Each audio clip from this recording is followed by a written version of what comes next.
이제 우리 민주 BTS가 나왔기 때문에 BTS 이야기를 좀 할 수밖에 없는데 BTS 병역 면제 이거 어떻게 생각합니까? 어제 그렇지 않아도 노웅래 의원이 이제 이 법 발의하는 전에 그런 아이디어가 나왔어요.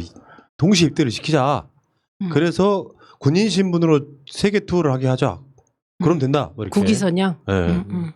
근데 이게 좀 한계점이 있는 건 뭐냐면은 문화예술 쪽에서 국위선양 했으면은 그 병역 면제를 해줄 수는 있는데 그 경계선이 모호하다는 거예요. 그게 가장 큰 단점이죠. 근데 지금 아미 분들 입장에서 보면 병역 면제를 바라시는 분도 있을 거고 다른 의미에서 안 바라시는 분도 있을 텐데 저는 개인적으로 찬성합니다. 이만큼 국위선양한 사람이 없죠. 저도 마음은 저도 찬성하는 입장이긴 한데 참 그 예전에 전용기 의원이 면제가 아니라 연기할 때도 제 주위에서 좀 특히 젊은 남성, 특히 군대 다녀온 친구들이 굉장히 반발하더라고요. 그래서 이게 그러니까 면제도 아니고 연기다. 근데도 이제 계속 불만을 표시한 친구도 있었고, 일단 제가 알기로도 BTS 자체로도 이걸 더 이상 이렇게 얘기 안 나왔으면 하는 그런 입장을 예전에 밝힌 거로 알고 있어요. 근데 저도 이게 참 애매한 지점이 이게 됐으면 좋겠는데 게임 쪽에 e스포츠 쪽에 페이커라는 또 유명한 친구가 한 명 있거든요. 그 선수도 전 세계 스타, 롤계의 메시라고 불리는데 그러면 게임 쪽에 이 친구도 해야 되지 않냐라는 얘기가 자연스럽게 같이 엮여져서 나와요. 근데 문제는 게임을 또 어머님들이 되게 싫어하시니까 이런 좀 현실적 문제들 이걸 어떻게 극복할지가 참 되게 고민이 많이 되더라고요. 의원님 어떻게 생각하세요? 우선 저는 국회의원 연금 폐지를 김광진 의원 당시를 막 꼬드긴 사람 입장에서 논리가 그때 뭐였냐면 국회의원 특권적 연금을 받을 생각을 하지 말고 국민연금의 수준을 높여야 한다였어요. 그래서 BTS 팬들이 BTS를 사랑하고 혹은 꼭 아미가 아니라도 그 국위선양의 정도로 군대 문제를 면제 문제를 얘기할 수 있다고 생각해요. 그러나 이런 문제도 크게 젊은이들 전체의 군 문제를 어떻게 할 것인가를 논의하면서 그게 한 부분으로 논의가 돼야지 이게 공정하지 못하다고 느낄 수 있지 않을까요? 그러니까 재능이 특출한 사람은 원래 대접해 줘야 돼요. 근데 요즘은 가능하면 그 재능이 특출한 사람 수준으로 모두가 맞추어져야 되는 사회가 아닐까 해요. 이런 측면이 있겠죠. 그러니까 전두환 시대 이후에 올림픽이네 뭐네 해가지고 스포츠로 국위선양하던 그 시절에 만들어진 그 테두리 때문에 그럼 지금쯤에 와서 이건 좀 정비를 해야 되는 거죠. 어떤 선수들은 아시안 게임 금메달 따고 뭐 올림픽 동메달 이상 따면 군 면제해주고 그거 나중에 그 연금 문제도 계속해서 지금 정비가 돼 왔던 거거든요. 그런 면에서는 그러니까 공헌한 걸로만 따지면 BTS만큼 되는 사람들이 얼마나 있겠어요? 이런 상황에서 이제 보통 반대 논리 중에 하나는 그들이 그냥 돈 버는 건데 라고 말씀하시면 저는 안 된다고 생각이 들고 한번 사회적 논의는 한번 해볼 필요가 있는 그런 주제가 아닌가 싶어요. 네. 근데 우선 본인들이 저는 제가 만약에 BTS 그 기획사라면 이 논의에 안 들어갈 것 같아요. BTS의 이미지를 생각할 때. 아예? 네. 네. 자, 지금 국정감사 앞두고 이런 주제들이 나오고 있어서 한번 짧게 다뤄봤고요. 자, 다음에 그 문 대통령이 지금 월북 공무원 이 사건 관련해 가지고 이 아들이 쓴 대통령께 쓰는 편지 여기에 대한 답을 또 오늘 굉장히 빨리 나왔던데 내용은 뭐 다시 사실 편지나 대통령의 답이나 그렇게 뭐 특이한 사항은 없다고 보는데 이게 재밌는 게 재밌다는 건 좀 어처구니가 없는 게 대통령한테 보내는 편지면 있잖아요. 대통령한테 보내고 대통령이 청와대 쪽에서 공개하는 이런 과정이 아니고 언론들이 먼저 그걸 공개하고 청와대에서 받아보지도 못한 상태에서 그 답이 나오고 하는 건 뭔가 좀 언론들의 장난질 같은 느낌 들지 않습니까? 일단 조선일보가 10월 5일 밤 9시 43분인가요? 네. 네, 보도하죠. 9시 몇 분에. 네네. 그리고 편지는 10월 6일자로 써져 있고. 그러면 조선일보가 쓰게 했다는 의심도 가능하네요. 그래서 별의별 의심이 다 나오고 있죠. 뿐만 아니라 그 고등학생의 백부가 그러니까 동생이죠. 월북하신 분의 그 동생의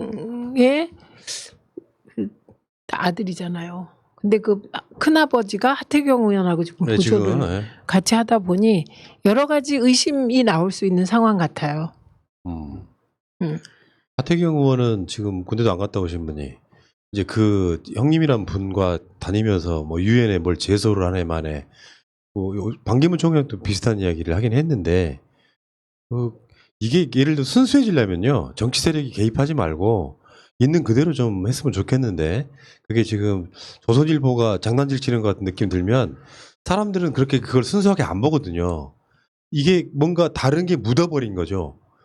그 편지에 조선일보가 묻어버리고 그 형님 메시지에 국민의 지임당이 묻어버리면 일반 우리 같은 지지자, 그러니까 보통 정치를 이 고고하냐는 층에서 보면 순수하게 안 보인다는 게 가장 큰 문제라고 생각해요. 그냥 정파적으로 보여요. 네. 그리고 정파적으로 악용하는 것 같고.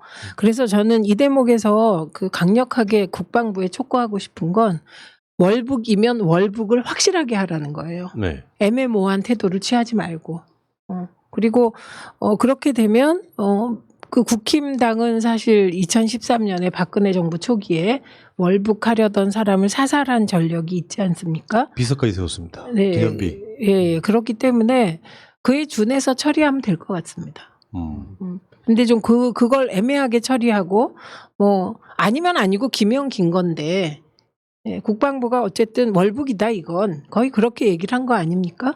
그런데 그 부분에 대해서 분명하게 해야지 월북이다 아니다 프레임에서 아닌 듯한 느낌을 가지고 지금 총 공세를 하는 것이거든요. 그렇죠. 국힘당이. 그 틈새를 노려가지고 계속 공세하는 건데 네, 네. 사실 자식 입장에서야 아버지 당연히 그렇게 이야기하고 싶을 거고 네. 거기에 대한 대통령의 답이 굉장히 빨리 나온 측면도 있고요. 편지를 못 받아본 상태에서 그 편지가 청와대에 아직 이 시간까지 도착도 안 했다고 하는데 그 과정에서 그 주호영 같은 사람은 뭐 7.62, 762 하라 이렇게 했다고 그러는데 오늘 북한에서 군생활만 10년 하신 분이 우리 고정 출연자시잖아요. 이분이 현재 지금 60년대 이후에는 북한에서 7.62mm 자체를 쓰지 않는다. 뭔 소리냐. 뭐 이렇게 돼버린 거거든요. 그러니까 제1야당의 그러니까 원내대표가 가짜뉴스를 막 남발하고 있는 겁니다.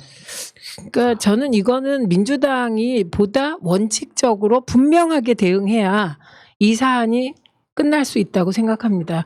이게 끝난다는 말은 그래도 뭐 계속 질질 뒤끝이 있겠지만 그래도 국민들께 분명한 메시지를 분명하게 정확한 근거를 가지고 전달해야죠. 그리고 주호영 대표의 저런 태도에 대해서도 일부 국회의원들이 계속 얘기할 사안은 지났다고 생각해요. 저건 국방부 장관 그리고 국방위원장 그리고 민주당 지도부 차원에서 대응해야죠. 네. 지금 그 국힘당은 김종인 비대위원장하고 원내대표가 나서서 난리인데 지금 민주당은 이걸 일개 국방위원이 대응하고 뭐 이런 식이잖아요. 곤란하죠. 그럼 이건 밀리지 않을 의제에서 밀리는 겁니다. 역시 우리 민니. 와, 아니 여기 참 여기 지도부가 계시네. 아니 저는 아닙니다. 이미 그만두셨잖아요. 아 그래도 민주연구원 이사님께서.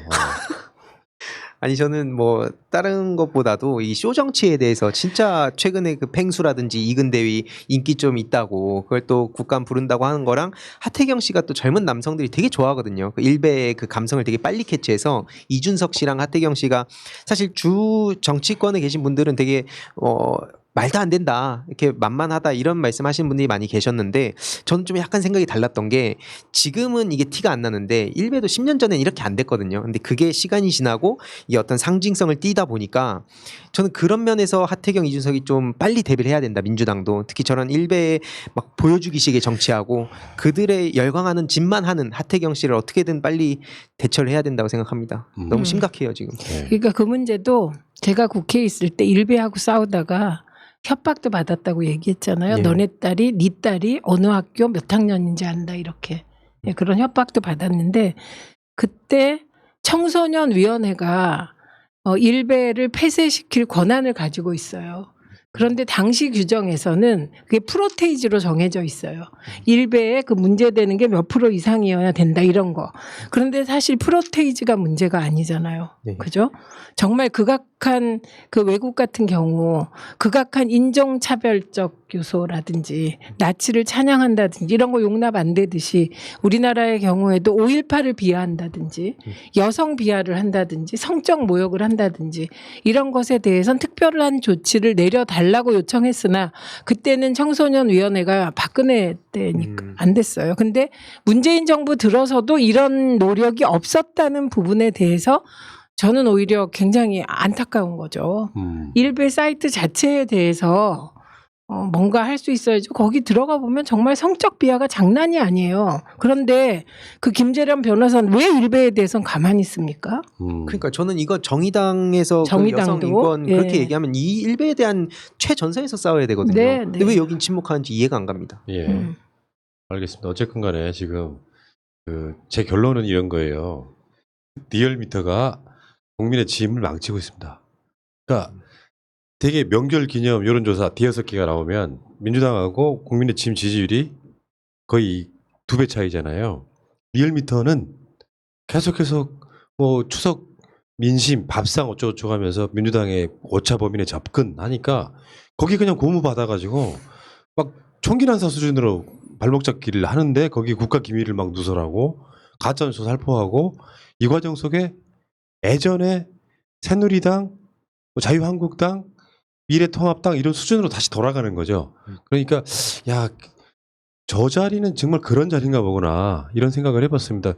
이번에 굉장히 우리 청취자 시청자분께서 보내주신 그 글 중에 이런 게 있었어요. 문제를 해결하려고 하지 않고 문제를 만드는 정당. 이게 문재인 정부 3년 내내 그게 올라가면 노무현 정부나 김대중 정부까지 올라가는 상황이잖아요. 이 상황으로 계속 가다 보니까 황골탈퇴를 하지 못하고 항상 똑같은 모습 보여주는 아주 훌륭하신 정당이다 이렇게. 이게 리얼미터뿐만 아니라 어떻게 보면 국힘당의 적은 조선일보일 수 있어요. 그러니까요. 예, 그리고 몇 번 말씀드렸는데 조선일보 아침 사설대로 그 당일 오전 9시 지도부 회의에서 멘트가 나와요. 거의 유사하게. 예. 이거는 조선일보 따라가다 보면 그게 MB 되고 박근혜 되고 뭐 이런 겁니다. 그래서 기준을 어디에다 두고 정치를 하느냐 이런 문제인데 저는 진짜 감히 조선일보의 주파수를 맞추면 그냥 조선일보 된다. 나쁜 친구 사귀면 나쁜 놈 되는 거예요.